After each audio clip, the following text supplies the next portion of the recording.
Hi, welcome back.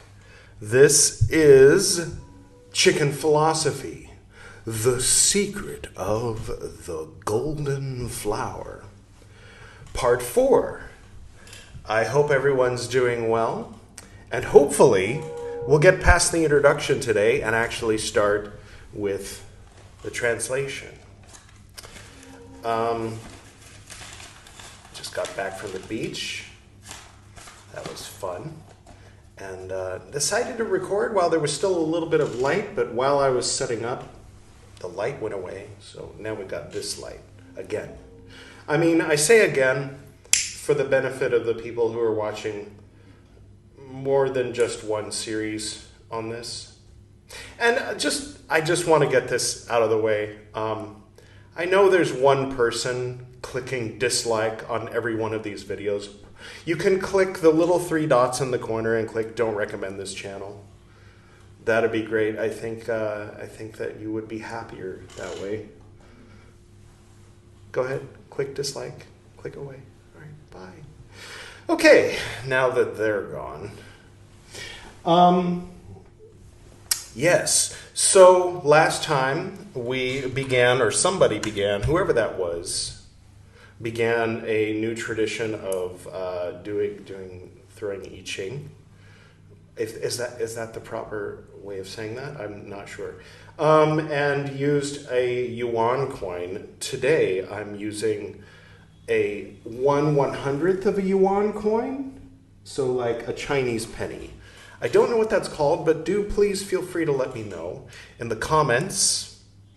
And I've mentioned it before on this channel, but my dad was born in Shanghai, China, and all of his furniture and statues and everything, his whole personality at home anyway, was very much, Chinese. I mean, what he considered Chinese. So my concept of China, from the time I was born until I was, in elementary school, meeting Chinese American kids that were in the class with me, was by way of my dad, who, of course, left China when he was 6 months old. And so all of his idea of it was seen through the eyes of his mother, who lived there in the 1930s mostly. She was in Russia before that. His father passed away when he was 6 years old. He might have remembered some early memories of his dad talking about living in China. He lived there for longer, 20 years. His mother lived in Russia before that, and then her husband passed away, and he was a colleague of my grandpa. And she ended up in Shanghai. I don't know all the details. I know some details. There's a book called The Lady on the Panda that mentions a little bit. Dan Reeb. He explained that because he had so many years in Western China, he thought he might be of some help. He had spent months on end living in faraway places that no other foreigner had ever penetrated. He had even been captured, tortured, and held for ransom. So anyway, this, I can only assume, was something that maybe something my dad bought in Los Angeles, Chinatown when he was 10 years old. Or it might be something that my grandpa brought back with him, or my grandpa and grandma brought back with them from China when they had to flee because of World War II, basically. And so this has been in my, ever since I was a baby, this has been somewhere on a shelf. And so I'm living in India now, so this is, of course, one of the precious things, small, precious, subtle things that kind of live in the background space of my office here. And this, when I went on a pilgrimage to Shanghai, like a personal ancestral pilgrimage, just to see where my grandpa lived and where my dad was born. And I got to see Longhua Temple, I believe. Is that what it's called? This...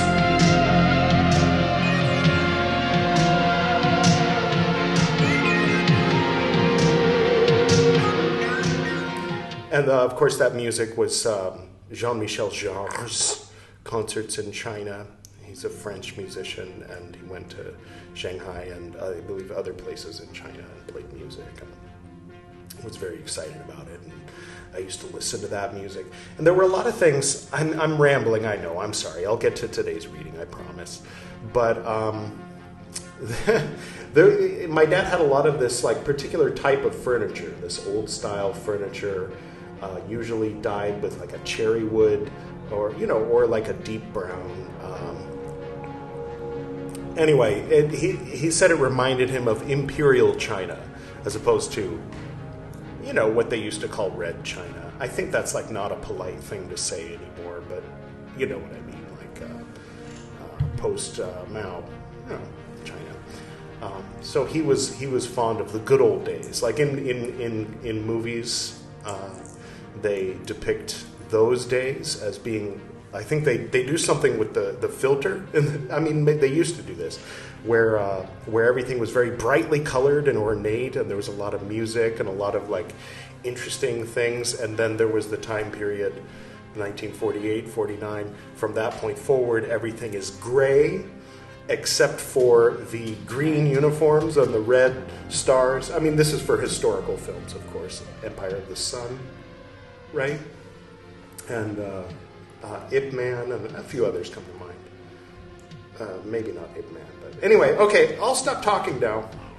I'm just letting you know I'm not just some random white guy that's like, oh, I'm going to read this. No, this is actually kind of my background. When people say, stick to your own culture, and it's like, well, my culture is white people who were obsessed with Chinese culture, so you want me to have someone else's culture? Sorry if you don't like where I come from, the environment in which I was born and raised. At least on my dad's side. My grandma did her best to try to save my soul from my evil, satanic, Eastern-oriented father. And so I got a little bit of a Lutheran injection once or twice a month growing up. But yeah, the majority, the bulk was this stuff. Am I talking too much? Yes, I am. I'm going to flip the I Ching. And by the way, there was one time, sorry, I said I was going to get started with the reading, wasn't I? It didn't I? There was one time, I was like 7 years old, and my sister's boyfriend at the time was like, you think you're smart? And I'm like, yeah, because everybody said I was smart. Whatever. It's that generation where they told their kids, oh, you're naturally gifted. And so I thought I didn't have to work at it. That was kind of a problem. But anyway. So he says, okay, what's 2 plus 2? I said 4. He said, what's 4 plus 4? I said 8. He said, what's 8 plus 8? I said 16. He said, 16 plus 16. I said 32. He said, 32 plus 32. I said 64. He said, 64 plus 64. I said 128. He said, 128 plus 128. And I said, 256. And that was kind of, I capped out, but I was like very proud of myself at that age.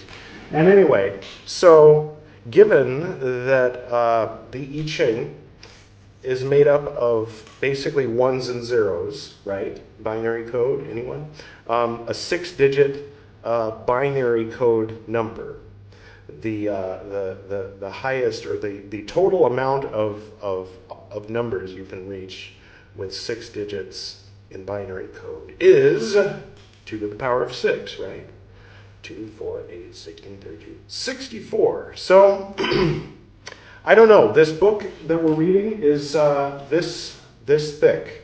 I don't know if we're going to make it to 64 episodes. But one thing I can try to do, at the very least, is not repeat the I Ching symbol that we divine at the beginning. So if we get a repeat, then we'll note that, okay, well, that's what was intended, but for the sake of learning, I will intentionally make it a different one. So let's see how this goes. We've got unbroken, all right, so it's not going to be a repeat. Broken. Broken. Unbroken.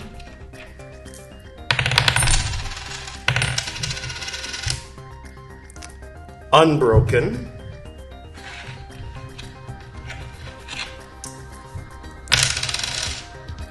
Unbroken. One moment, please.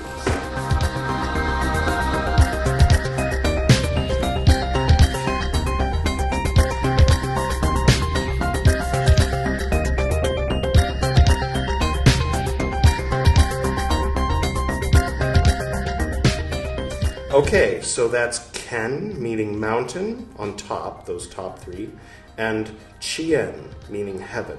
And I apologize for my poor pronunciations, which is figure number 26, which is I'll get there.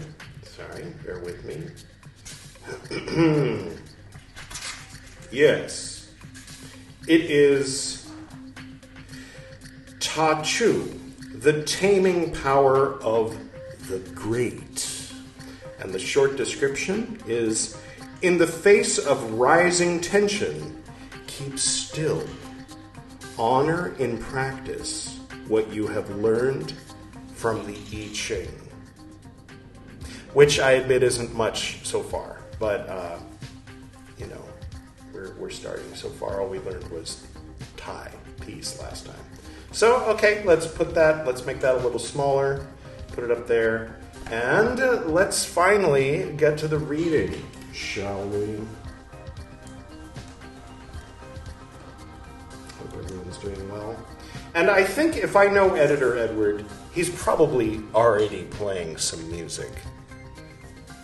So I won't tell him to play any music, because that would be redundant. From this point on, okay, so we're reading the introduction to by Frederick Wilhelm, right? Yes. Okay. From this point on, a certain break in the sequence of thought in our essay becomes noticeable. On the one hand, the cultivation of the golden flower is further described. On the other hand, there appear purely Buddhist ideas which repudiate the world and emphatically shift the goal towards nirvana. Vairocana, you want to take a bow? Okay. Where were we? Then follow several sections which, considering the spiritual elevation and coherence of the work as a whole, have scarcely more value than gleanings. Moreover, the work towards an inner rebirth through the circulation of the light, in quotes, circulation of the light is in quotes, and the creation of the divine seed kernel, is described only in its first stages, although the later stages are named as the goal. Parentheses, compare the Hui Ming Qing of Liu Huayang, where these later stages are more carefully explained. End parentheses. Therefore, we cannot escape the suspicion that a portion of the manuscript has actually been lost, and substitutions made from other sources. If that is so, it would explain the break in continuity and the inferior quality of the parts not translated here. An unprejudiced reading will, however, disclose the fact that these two sources, Taoism and Buddhism, do not suffice to cover the whole range of thought. Confucianism, in the form which is based on the I Ching, is also introduced.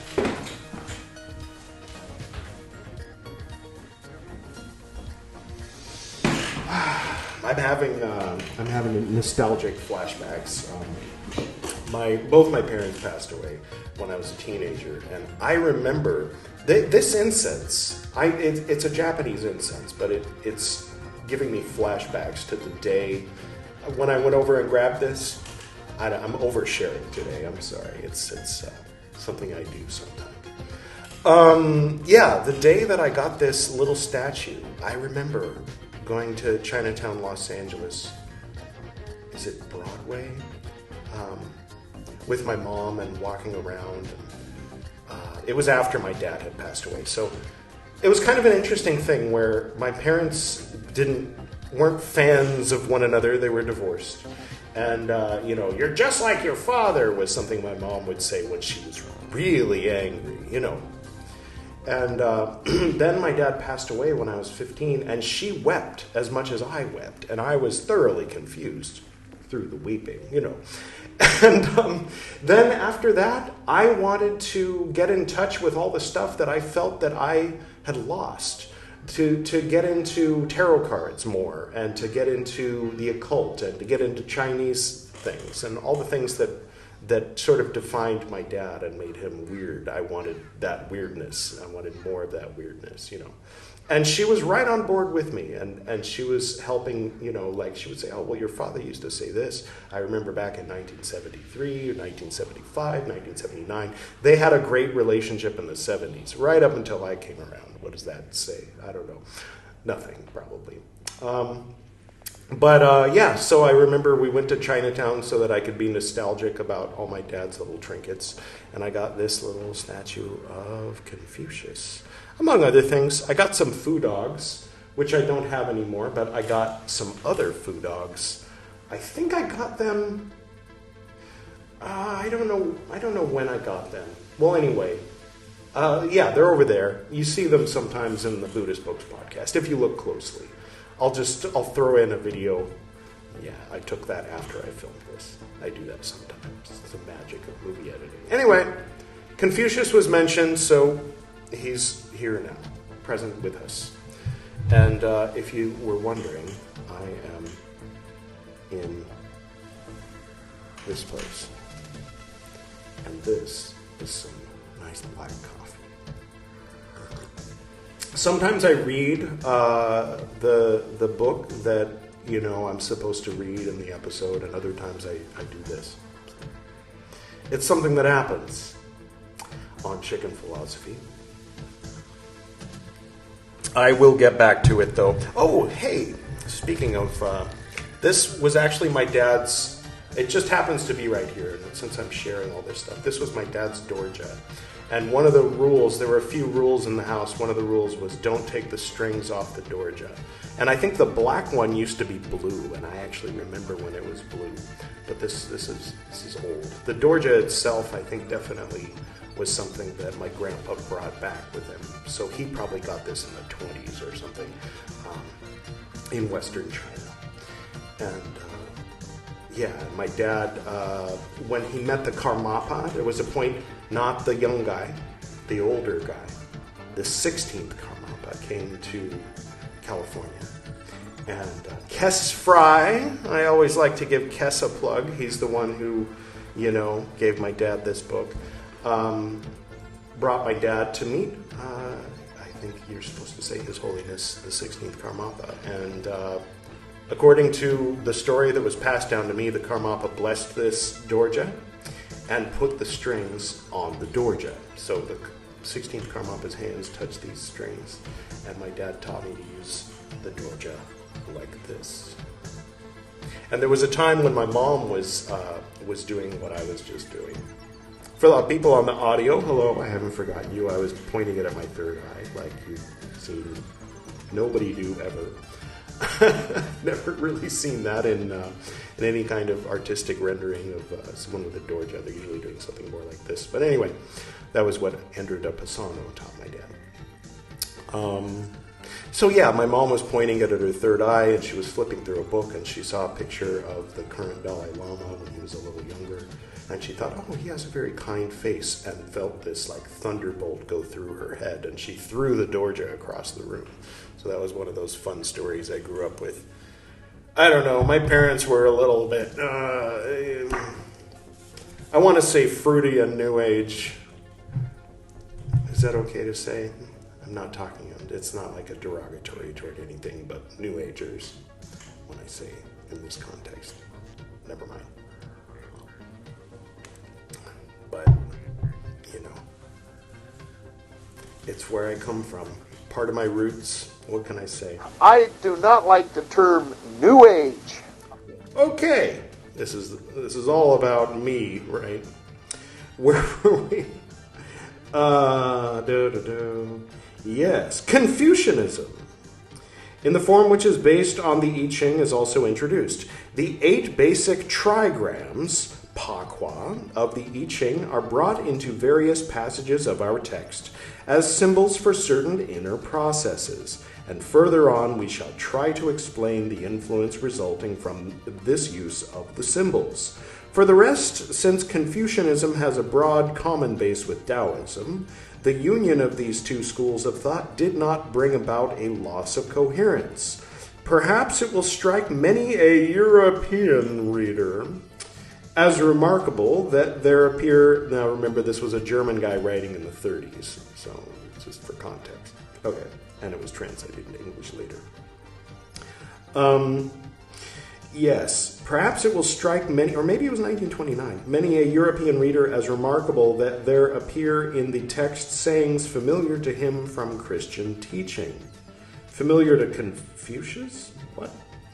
While on the... okay, the author of the text. Right. Well, it was written in the 1700s. I think Chinese people in the 1700s were familiar with Christianity. In fact, there are Christian sutras dating all the way back, I don't know exactly how long, but more than 1,000 years for sure. They might not necessarily have been very popular, but they exist. I mean, they're written in the style of Buddhist sutras, and they're written in Chinese, and they're old, and they're basically Roman Catholicism. It's like not like anything interesting like Gnosticism, but it's like the standard mainstream exoteric story of Jesus. For the rest, since Confucius, yes, we read that. Familiar to him Christian teaching. While on the other hand, these same well-known things, I think the Pali texts started getting translated, I want to say in the 1500s, or like they're the beginning of kind of the awareness of the ancient Buddhist scriptures. Maybe earlier, but as far as I know, I mean, obviously there was, I don't know if it's obvious, but there were Greeks that were in India at the time that Mahayana Buddhism was new, and then they went back to Greece. And so there were people who had knowledge of Buddhism in Greece 2,000 years ago, for sure. And some that might have, helped influence some of Greek thought back then. But as far as like Shakespeare times, there was an awareness of these things. Like, for example, like George Washington, and then maybe more George Washington times than Shakespeare times. There was some awareness. They were reading a little bit of like ancient Chinese and ancient Indian Buddhism, things like that. So, yeah, it's not like just recently. I mean, maybe they had more of a, this is very strange and foreign. Maybe they felt even more that way than someone in 1930s Germany felt. But it wasn't totally unknown. So, yeah, there were people in China that knew about Christianity in the 1700s, and people in the 13 colonies that knew about the Pali scriptures. So, okay, yeah, if you didn't know. If you don't know, now you know.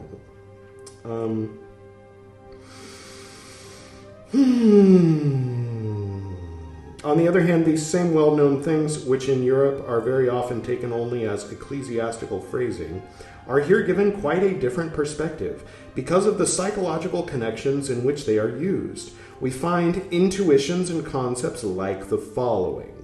To select only at random a few that are especially striking, light is the life of man. The eye is the light of the body. Man is spiritually reborn out of water and fire, to which must be added thought earth, in quotes, in parentheses, spirit, and parentheses. Let's take a moment to just kind of hang out with that, shall we? I don't want to just rush on to something else. Thought earth, in parentheses, spirit. Okay. As womb. Oh, okay. To which must be added thought earth as womb, or tilled field. Let us compare the sayings of John. Quote, I baptize you with water. After me shall come one who will baptize with the Holy Ghost and with fire. Or, except a man be born of water and of the Spirit, he cannot enter into the kingdom of God. How suggestive, for instance, becomes the thought of water as the seed substance in our text, and how clear the difference between the, quote, outward streaming, end quote, activity, which exhausts itself in begetting, parentheses, what is born of flesh remains flesh, end parentheses, and, quote, backward flowing, end quote, movement, metanoia, in parentheses, okay. The bath, too, plays its part in this rebirth just as it does in the baptism preached by John the Baptist, I presume. There's like three Johns, three main Johns in the Bible. There's the John spoken of in the beginning of the Gospel of John, who's not the same person as the Gospel is attributed to having been written by, which was just sort of arbitrarily like, oh, the beloved disciple, that must be John, right? What was I saying? Yeah, then John of Patmos, three Johns. John the Baptist, baptized, wore a loincloth, ate locusts and honey, and said, hey, Andrew, and the other guy, follow him, right? And then there was John, the one who was the only one at the foot of the cross with Mary and Mary and Mary. And then there was John, who was imprisoned on Patmos, eating moldy food and hallucinating about Jesus with fiery eyes and a sword coming out of his mouth. Three different Johns. Good to know. I mean, not everybody knows that. You have to kind of look a little bit. So if you hear John, which John are we talking about, right? Where were we? Okay. John and also the Christian baptism. Oh, the bath preached by John and also in the Christian baptism. Does Frederick Wilhelm know what he's talking about? Okay, I'll just keep reading because this isn't about that. Even the mystical marriage, which plays such an important role in Christian parables, appears several times. There is also mentioned the child, the boy within ourselves, parentheses, the puer aeternus, the Christ, who must be born in us and who, in another way, is the bridegroom of the soul, end parentheses. I mean, a lot of these things I think are a little more universal. I think it might be a little bit of a narrow view to say, oh, this is Christian influence. See, they're talking about a wedding between a man and a woman as a spiritual idea. Dude, you don't have the copyright on that, Christianity, you know. Oh, a holy child, an eternal child.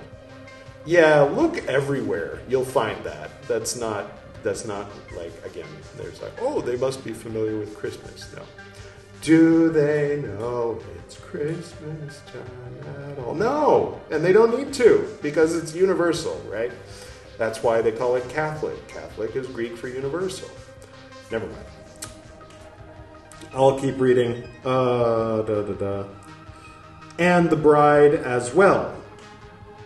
And what is most striking of all, perhaps even an apparently minor detail, the need of having oil in the lamps so that they can burn brightly. Yeah, you need oil in lamps so that they can burn brightly. I mean, that's a thing. That's not a biblical thing, that's a thing. That's like a pre-electricity thing. Anyway. Takes on a new and weighty psychological meaning in our text. It is worth mentioning that the expression, quote, golden flower, end quote, Chinhua, in an esoteric connection includes the word light. If one writes the two characters one above the other so that they touch, the lower part of the upper character and the upper part of the lower character make the character for light, Kuang. Sorry for my pronunciation. Obviously, this secret sign was invented in a time of persecution, when a veil of deep secrecy was necessary to the further promulgation of the doctrine. That's something that has happened here and there. So it's not unique to esotericism in Europe having to be secret and underground. Apparently in China too. Makes sense.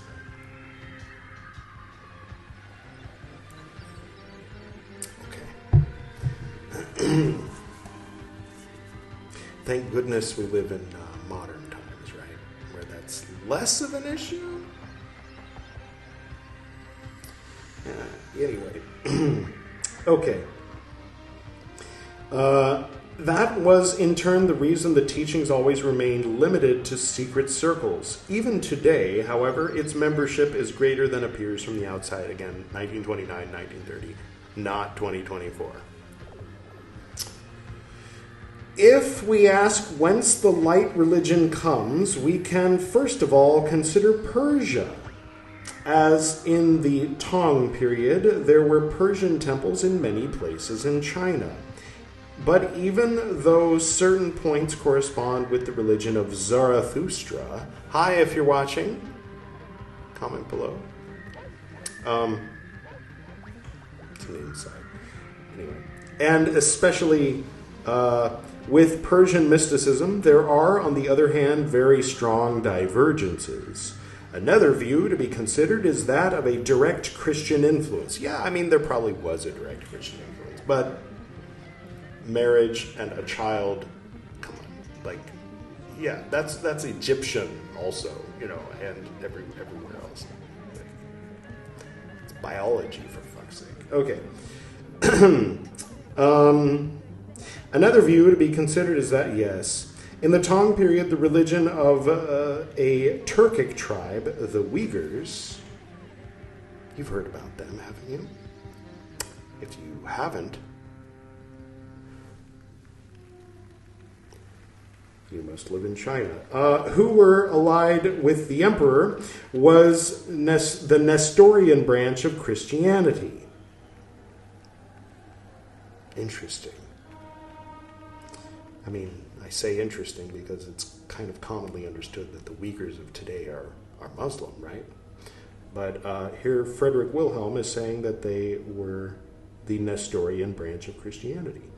It stood in high favor, as is witnessed by the well-known Nestorian monument in Xianfu, erected in 781, and bearing both a Chinese and a Syriac inscription. I'm guessing that's not there anymore. Thus, connections between the Nestorians and the Qin Tan Qiao are quite possible. Timothy Richard went so far as to consider the Qin Tan Qiao simply a survival of the old Nestorians. He was led to this view by certain agreements in ritual and certain traditions of the Qin Tan Qiao membership, which approach closely to Christian practice. Lately, P.Y. Saeki has taken up the theory again and, supported by the Nestorian liturgy found in Tunhuang by Peliot, has established a series of further parallels. He even goes so far as to identify Lu Yen, the founder of Qin Tan Qiao, with the Adam who wrote the text of the Nestorian monument and signs himself with the Chinese name Lu Xiu Yen. According to this hypothesis, Lu Yen, the founder of the Qin Tan Qiao, would have been a Christian of the Nestorian confession. Saeki goes decidedly too far in his delight in identifications. His proofs are all of them almost convincing, but there is always lacking the crucial point which would clinch the matter. Many partial proofs do not make a whole one, but we must concur with him at least to the extent of agreeing that in the Qin Tan Qiao there has been a strong admixture of Nestorian ideas, which are also evident in the present manuscript. Okay. Some of these ideas seem very odd in their strange dress, while others take on a remarkable new sort of vitality. Here we reach one of those points which prove over and over again, Orient und Occident sind nicht mehr zu trennen. Any Germans watching, or bilingual people who speak German? They forgot to translate that into English. Orient means east, Occident means west, und means and. So east and west. Sind nicht, I'm guessing, are not. Mehr zu trennen. Mehr zu trennen. Editor Edward, could you translate that for us? According to the footnote, about an inch and a half from the German text in question, it says, East and West can no longer be kept apart. And the quote is from Goethe. All right. Thank you, Editor Edward. He's very helpful at times. I don't use him as much as I should. Partly because, I don't want to take away too much time from real life. I mean, this hobby, this is a hobby, by the way, if you were wondering, making these things. We, Edward and I, and BT and Pymander, when he comes, consider this a form of artistic expression. In fact, just earlier today, Edward was talking to his wife, Priyal. Edward's me without the hat. Hi, guys. Hope you're doing well. Okay, back to Gwydion. So, yeah, that's Edward. He was talking to his wife earlier, talking about his art, referring to chicken philosophy. He hasn't been painting very much lately. So that's where we're going to close today. Next time, we're going to get on to number 2 of this introduction, and maybe by part 6, or if whoever's up next does nothing but read, then maybe by the end of part 5 we'll get to the actual translation. Thank you for your patience as we trudge our way through these introductions. I normally skip, not normally, but I often skip introductions, or in the case of Ashtavakra Gita, we read them at the end. The trip to Shanghai that Edward did to, see where his dad was born and all that. I'll go over to the French Quarter where they lived and see the propaganda museum. It's over there. And, just walk around, be there, breathe the air, be able to say, okay, I was there. And then look at pictures from back then and pictures of now and be like, yep, it's very different. That trip was in 2018, September. Went there for our 40th birthday. We are currently 45, turning 46 this year, if you were wondering. Little old, right at the end of Gen X. So for the 40th birthday, went to Shanghai, spent, I think, 2 weeks in Shanghai. And made a video, and that's where that clip that you saw earlier of the temple came from. And so if you enjoyed that little clip and you think you might enjoy spending, 15, 20 minutes, I don't remember how long that video is, watching the whole video, just a little bit of introduction. So, okay, I was in India, came to India, met Priyal, right? And I was like, I want to marry you and settle in India and live here forever and be with you forever, and I love you, and I'll just be right back. I'm going to go to California and, take care of some things I got to take care of there.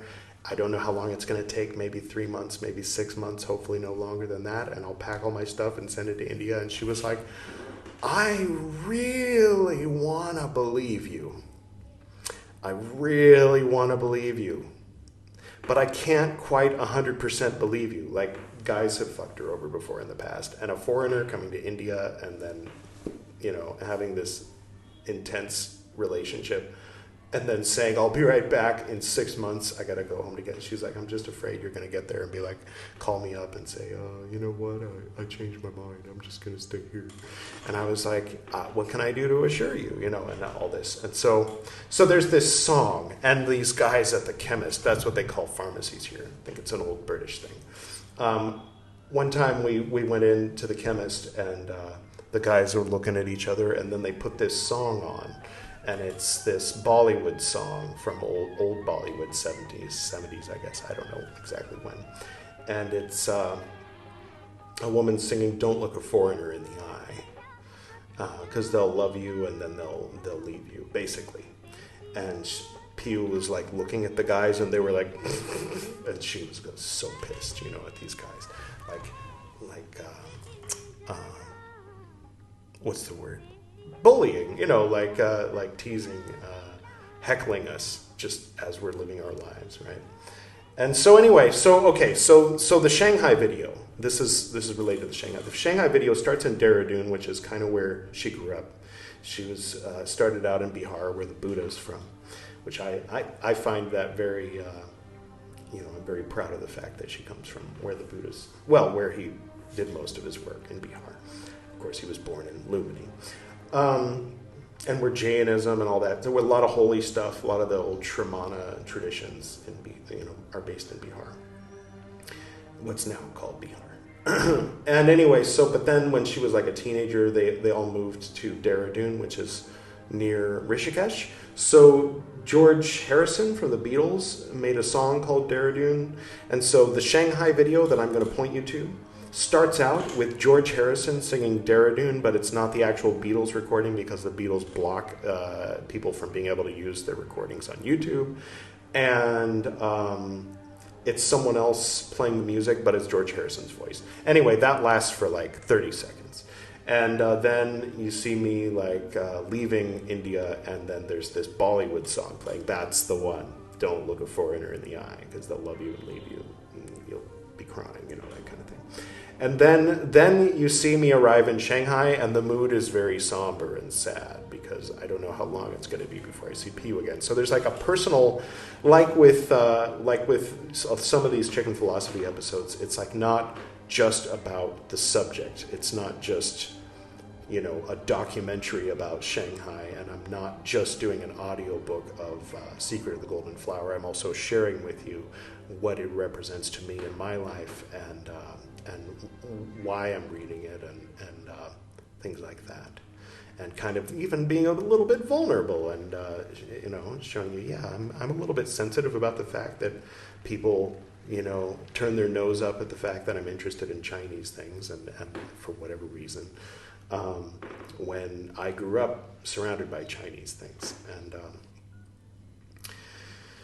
anyway, what was I saying? So the mood in Shanghai, once I arrive in Shanghai, like 4 minutes into the video, like 4 minutes into a 20-minute video, the mood is very, very somber. And then it gradually improves, and as we get toward my birthday, and the music changes, and what we see changes. We go to Chinese temples, and then kind of see more of the sort of the typical, like, oh, look, skyscrapers, kind of lights and stuff in Shanghai. So if you're interested in that, I think that might be a good follow-up to this. And I will go ahead and point now. There's the link. Go ahead and click it. Bye. Bye.